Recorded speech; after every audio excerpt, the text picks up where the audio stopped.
नमस्कार. जळगाव गर्जना live YouTube channel आपण सबस्क्राईब केले नसेल तर सबस्क्राईब करा व बेल आयकॉनवर क्लिक करा.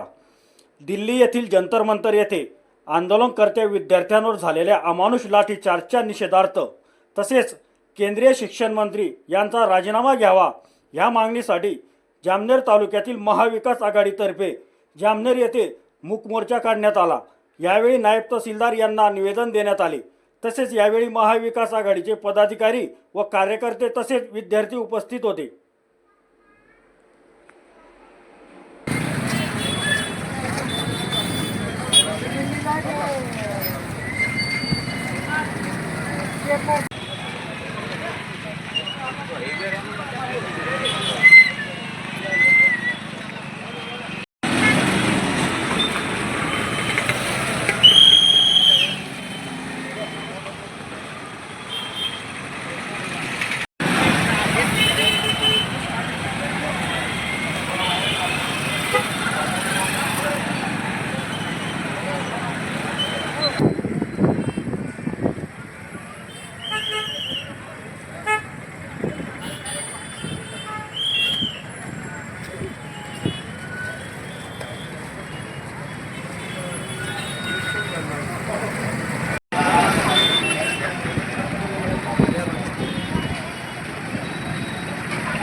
आज या ठिकाणी महाविकास आघाडीच्या वतीने या निगरगट्ट केंद्र शासनाच्या विरोधामध्ये आपण बघितलं असेल 20 ते 25 दिवसापासून या विद्यार्थ्यांच्या मागण्यासाठी सोनम वांगचुक असतील, आपले दीपक गो असतील, हे उपोषणाला बसलेले आहेत.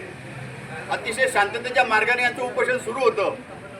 यांची एकच रास्त मागणी होती, त्या विद्यार्थ्यांचं भवितव्य या ठिकाणी या शासनाने वेठीस लावलं, या शिक्षण मंत्र्यांनी वेठीस लावलं. नीटचे पेपर आपण बघितले असतील, नीटचे पेपर या ठिकाणी लीक झाले आणि या देशातील विद्यार्थ्यांवरती खूप मोठा प्रमाणात अन्याय झाला. याचा परिणाम म्हणून जवळजवळ या देशामध्ये 20 ते 25 विद्यार्थ्यांनी आत्महत्या केली. याची जबाबदारी स्वीकारून या शासनाने कुठेतरी याची जबाबदारी स्वीकारली पाहिजे. म्हणून या शिक्षण मंत्र्यांना राजीनामा दिला पाहिजे. एक रास्त मागणी म्हणून या ठिकाणी सुरू होतं. परंतु या शासनाला यांचा राजीनामा घ्यायचा नव्हता, म्हणून हे आंदोलन यांनी जाणीवपूर्वक या ठिकाणी दडपण्याचा प्रकार केला. सोनम वांगचुक यांना आंदोलनस्थळी उचलून त्यांनी हॉस्पिटलमध्ये जमा केलं. 20 तारखेला या ठिकाणी दीपक भाऊंनी या ठिकाणी दिपके भाऊंनी या ठिकाणी या जंतर मंतरवरनं संसदेकडे या ठिकाणी वाटचाल करत असताना जाणीवपूर्वक यांची जी मागणी होती की मागणी पूर्ण करा, परंतु जाणीवपूर्वक विद्यार्थ्यांनी खूप मोठ्या प्रमाणात अन्याय केलेला आहे. विद्यार्थ्यांनी ते इतक्या बेरहीमप्रमाणे या ठिकाणी लाठीचार्ज केलेला आहे की जो अक्षरशः म्हणजे मनुष्य या कधीच करू शकत नाही. अतिशय रावणासारखा प्रकार यांनी केलेला आहे. म्हणून या शासनाला या ठिकाणी दीपक कुचके आणि सोमम वांचूक यांची मागणी या ठिकाणी पूर्ण व्हावी. या ठिकाणी देशभरामधून प्रत्येक संघटना, प्रत्येक राजकीय पक्ष या ठिकाणी रस्त्यावर उतरलेला आहे. मुंबई असेल, यानंतर संपूर्ण देशामध्ये या ठिकाणी विद्यार्थी रस्त्यावर उतरलेला आहे. विद्यार्थ्यांवर खूप मोठा अन्याय झालेला आहे. म्हणून या ठिकाणी शिक्षण मंत्री राजीनामा दिलाच पाहिजे. या मागणीसाठी जामनेर तालुक्याच्या वतीने राष्ट्रवादी काँग्रेस असेल, शिवसेना असेल, मनसे असेल, काँग्रेस असेल, या सर्व महाविकास आघाडीच्या वतीने आमची एकच मागणी आहे की या ठिकाणी या शिक्षण मंत्र्यांकडून राजीनामा घ्यावा. अन्यथा या ठिकाणी मोदी साहेबांनी याची जबाबदारी स्वीकारून मोदी साहेबांनी सुद्धा राजीनामा द्यावा अशी मागणी या ठिकाणी करतो. जय हिंद, जय महाराष्ट्र. दिल्लीमध्ये जंतर मंतर संसद भवनासमोर ज्या विद्यार्थ्यावर लाठीमार केला त्या सरकारचा मी महाविकास आघाडीतर्फे निषेध करतो. आणि सत्ते की कुर्सी अब पेटी बांध लो, कुर्सी की पेटी बांध लो. मौसम बदल रहा है, सत्ता पलट रही है, हे सरकारने लक्षात ठेव. आज भारतातलं वातावरण अलग झालेलं आहे. सर्व मला बाळासाहेबांची एक आठवण आठवते. मनोहर जोशी मुख्यमंत्री होते आणि बाळासाहेबांनी सर्व मुख्यमंत्र्यांपासून सर्व मंत्र्यांना तंबी दिली होती की ज्यावेळेस शेतकरी, विद्यार्थी किंवा कामगारांचा मोर्चा आला तर तुम्ही 6व्या मजल्यावर असले तरी खाली या आणि त्या जनतेसमोर जा आणि त्यांना विचारा, मायबाप हो, तुमचं म्हणणं काय, तुमची मागणी काय, तुमच्या मागण्या मला सांगा, आम्ही त्या जरूर सोडू, अशी प्रत्येक मंत्र्याला आणि मुख्यमंत्र्यांना तंबी दिली होती. परंतु हे सरकार एवढं निगरगठ्ठ आहे की 20 दिवस 25 दिवस झाले सोनम वांचूक उपोषणाला बसले आहे. परंतु साधा आणि आपल्या महाराष्ट्रातला तरुण दीपक अभिजित दिपके हा हे नेतृत्व करतोय, परंतु त्यांना भेटायलाही या सरकारला वेळ नाही. त्यामुळे या सरकारचा आम्ही निषेध करतो आणि महाराष्ट्र या देशाला आदरून सोडतो. कारण महाराष्ट्रातलाच एक तरुण पूर्ण दिल्ली आदरून सोडतो आहे, दिल्ली सरकारला आदरून सोडतो आहे. म्हणून एका ठिकाणी म्हटलेलं आहे की महाराष्ट्र मेला तरी राष्ट्र मेले, मराठ्याविना राष्ट्र गाळा न चाले, खरा वीर वैरी पराधीनतेचा, महाराष्ट्र आधार ह्या भारताचा, महाराष्ट्र आधार ह्या भारताचा. तर शेवटी एकच सांगतो की या शिक्षण मंत्री जो धर्मेंद्र यांनी राजीनामा द्यावा आणि या विद्यार्थ्यांना न्याय द्यावा एवढीच विनंती करतो. जय हिंद, जय महाराष्ट्र. खरं म्हणजे देशामध्ये वैद्यकीय प्रवेशासाठी जी नीट परीक्षा असते त्या नीट परीक्षेचे पेपर यांनीच फोडले. तुम्ही बघा, लातूरचे वगैरे जी मंडळी आहे ती कोणाची आहे, ती भाजपाशी निगडीत आहे, त्यांनी पेपर फोडले. मग विद्यार्थ्यांनी, बऱ्याचशा विद्यार्थ्यांनी आत्महत्या केल्या आणि त्यांच्या भावना या प्रगट करण्या, तीव्र भावना प्रगट करण्या सुरू केल्या. फार मोठं नुकसान, वर्षभर अभ्यास करतात, ऐन वेळेला पेपर फुटला जातो आणि त्यामुळे विद्यार्थ्यांचा मनस्ताप झाला. त्यांनी भावना व्यक्त करता बरोबर आपल्या देशाचे सरन्यायाधीश, वास्तविक पाहता सरन्यायाधीशांना ही शोभणारी बाब नाही की त्यांना काक्रोच म्हटलं आणि त्यातून या CJPचा उदय झाला. अभिजित दिपके यांनी लंडनवरून काही त्याच्यात कॉमेंट्स केले आणि म्हणता म्हणता कितीतरी करोडो फॉलोअर्स त्यांचे तयार झाले. त्यानंतर त्यांनी जंतर मंतरवर आल्यानंतर एक उपोषण केलं. नंतर पुणे असो आणि मोठमोठ्या सिटी, जयपूर असो, बँगलोर असो, प्रत्येक ठिकाणी त्यांनी भावना व्यक्त केल्या की आम्हाला शिक्षण मंत्र्याचा हा राजीनामा पाहिजे. वास्तविक पाहता ही किरकोळ बाब होती सरकारच्या दृष्टीने राजीनामा घेणे, परंतु सरकार एवढं गर्वात गेलेलं आहे की त्यांना कोणाची गरज नाही.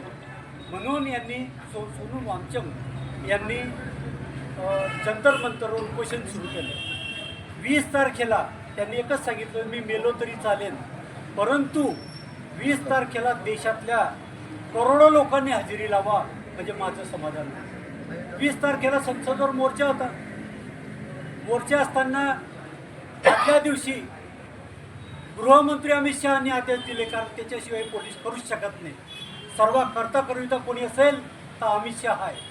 त्यांनी आदेश दिले, पोलीस पांढरे कपडे मोठमोठे पांढरे कपडे घेऊन त्यांना सोनूजी वामचंद यांना सकाळी स्थानबद्ध करून गाडीत टाकून हॉस्पिटलला घेऊन गेले. वास्तविक त्यांच्या पत्नी या म्हणत होत्या, वास्तविक कुटुंबाला न्याय असतो, कुठे त्याचं मेडिकल हे करायला पाहिजे किंवा काय करायला पाहिजे, सर्वात महत्त्वाचं कुटुंब असतं, नंतर हे बाकीच्या गोष्टी आहेत. आजच्या मोर्चामध्ये आपल्या मुख्य मागण्या काय आहेत? तर त्यांचंही ऐकलं गेलं नाही. आणि 20 तारखेला जो मोर्चा होता त्या मोर्चामध्ये तुम्ही पत्रकार बंधू हे बघू शकता की आपल्या देशाचं जे भवितव्य आहे, विद्यार्थी मुलं आणि मुली, अहो मुलींच्या तुम्ही फेसबुकवर जंतर मंतर लाईव्ह बघा, पाहिल्या जात नाही, इतका रक्त खवळतं. मुलींच्या छातीवर बसून कपडे फाडून त्या लोकांनी त्यांच्यावर जबरदस्ती मारहाण केली, त्यांना दांडूने पिटलं. एक माजी आमदार 3 वेळेचा आमदार आहे, त्याला उचलून फेकलं. ही काय लोकशाही आहे? हां, काय म्हणतात ते किरकोळ मागणी आहे तेवढी मान्य करा सनदशीर मार्गाने. आणि त्याच्यानंतर राहुलजी गांधी यांनी संसदमध्ये जेव्हा त्यांना सांगितलं की धर्मेंद्र प्रधानचा राजीनामा पाहिजे, त्यांनी कुठलीही गोष्ट ऐकायला तयार नाही. संपूर्ण विरोधी पक्ष, त्यात काँग्रेस असो, राष्ट्रवादी असो, समाजवादी पार्टी असो का ममता बॅनर्जीचे असो, हे संपूर्ण एक झाले. त्यांनी मागणी करूनही चर्चेला तयार नाही.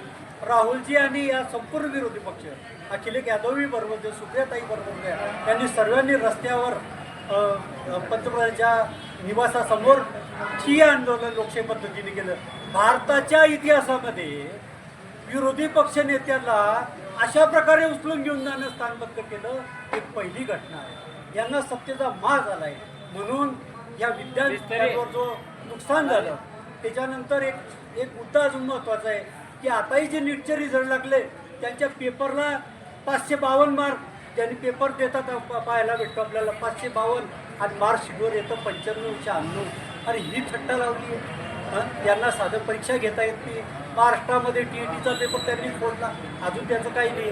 म्हणून हे रितसर मागणी असताना सुद्धा हे ऐकत नाही. म्हणून जामनेरच्या राष्ट्रवादी काँग्रेस असो, उद्धव ठाकरे गट शिवसेना असो, समाजवादी पक्ष असो, भारतीय राष्ट्रीय काँग्रेस असो, यांनी विद्यार्थ्यांसाठी आम्ही रस्त्यावर उतरलो आहे. त्यांना न्याय मिळालाच पाहिजे. धर्मेंद्र प्रसाद शिक्षण मंत्र्याचा राजीनामा झालाच पाहिजे. गृहमंत्री अमित शहाचा सुद्धा राजीनामा झालाच पाहिजे. ही आमची कडकडीची विनंती आहे. तुमच्या माध्यमातून पंतप्रधानांच्या कानावर आमच्या या भावना जाऊ द्या, एवढं आमचं नम्र निवेदन आहे.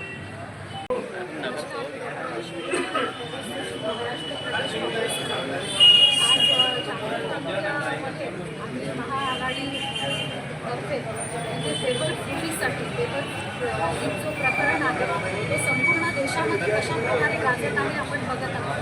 जंतर मंतरवर कशा प्रकारे विद्यार्थी या शिक्षा व्यवस्थेला त्रस्त झालेले आहेत हे आपण बघत आहोत. दिल्ली पोलिसने कशा प्रकारे विद्यार्थ्यांवर अत्याचार केला, महिलांवर अत्याचार केला, त्याच्यामध्ये एक मुलगी आज मृत्युमुखी पडते हेही आपण बघत आहोत. राहुलजी गांधी यांनी या प्रोटेस्टसाठी अतोनात प्रयत्न केले. आज 4 महिन्यांपासून राहुलजी गांधी जागृती गुंज या माध्यमातून विद्यार्थ्यांच्या पेपर लीकसाठी आवाज उठवत आहे. परंतु हे सरकार याही गोष्टीला अहंकारामध्ये धिक्कारून या गोष्टीला मान्य करत नाही. जेव्हा नरेंद्र मोदी यांच्या घरासमोर हा आंदोलन करण्यात आलं तेव्हा राहुलजी गांधी यांच्या नाकातून अक्षरशः रक्त निघत होतं, तोंडातून अक्षरशः रक्त निघत होतं. या युवा पिढीला वाचवण्यासाठी, या युवा पिढीची शिक्षा व्यवस्था जी आज कोलमडलेली आहे ही वाचवण्यासाठी राहुलजी गांधी आणि आमच्या नेत्या प्रियंकाजी गांधी यांचा अतोनात प्रयत्न या 6 महिन्यांपासून आपण बघत आहोत. विद्यार्थी रस्त्यावर उतरलेले आहेत. ही भावना सर्वांना वेदना देणारी आहे, संपूर्ण देशाला वेदना देणारी आहे. परंतु ही जी भाजपा सरकार आहे ही फार अहंकारी सरकार आहे. या सरकारने विद्यार्थ्यांचा जो युवा आहे यांच्या भविष्याची चिंता या सरकारला नाही आहे आणि त्यामुळेच या सरकारने अहंकाराच्या दृष्टिकोनातून धर्मेंद्र प्रधानचा जो राजीनामा आहे तो घेतला नाही. आपल्याला असंच म्हणावं लागेल की भाजप हटाव शिक्षा बचाव, भाजप हटाव शिक्षा बचाव का? आज नरेंद्र मोदीचा सुद्धा राजीनामा झाला पाहिजे, आज अमित शहाचा सुद्धा राजीनामा झाला पाहिजे आणि आज धर्मेंद्र प्रधानचा सुद्धा राजीनामा झाला पाहिजे. आणि ही शिक्षण व्यवस्था जी आहे ही पूर्वीपासून जशी सुरळीत होती, काँग्रेसच्या काळामध्ये एकही पेपर फुटीचं प्रकरण आपण 70 वर्षामध्ये बघितलं नाही. ही लोक म्हणतात की 70 वर्षामध्ये काँग्रेसने काय केलं? 70 वर्षामध्ये काँग्रेसने शिक्षण व्यवस्था अशी करून दाखवली की आज विदेशामध्ये सुद्धा त्या शिक्षण व्यवस्थेचं नाव घेतलं जायचं. परंतु ह्याच मोदी सरकारने शिक्षण व्यवस्थेचा तो राजीनामा व्हावाच. परंतु जे विद्यार्थ्यांवर अत्याचार झालेला आहे, ज्या विद्यार्थ्यांनी 21 विद्यार्थ्यांनी आत्महत्या केलेली आहे, त्यांना 1-1 कोटी रुपये देण्यात यावे. आज या विद्यार्थ्यांना जेलमध्ये डांबून ठेवतात. पोलीस प्रशासन दिल्लीचं त्यांना म्हणतात बेटा चुपचाप बैठ जाओ, तुम्हारे वजह से हम सर्विस नहीं कर सकते, अगर तुम इधर उधर किए तो तुम्हारे हम पाकिट में थोड़ा थोड़ा ग्रॅम जो है ये ड्रग्स रख देंगे. अशा प्रकारे त्यांचं मानसिकरित्या त्याचं छळण केलं जातात. भाजप हटाव शिक्षा बचाव हेच आता नारा या देशाला लागतो. देश बचाओ.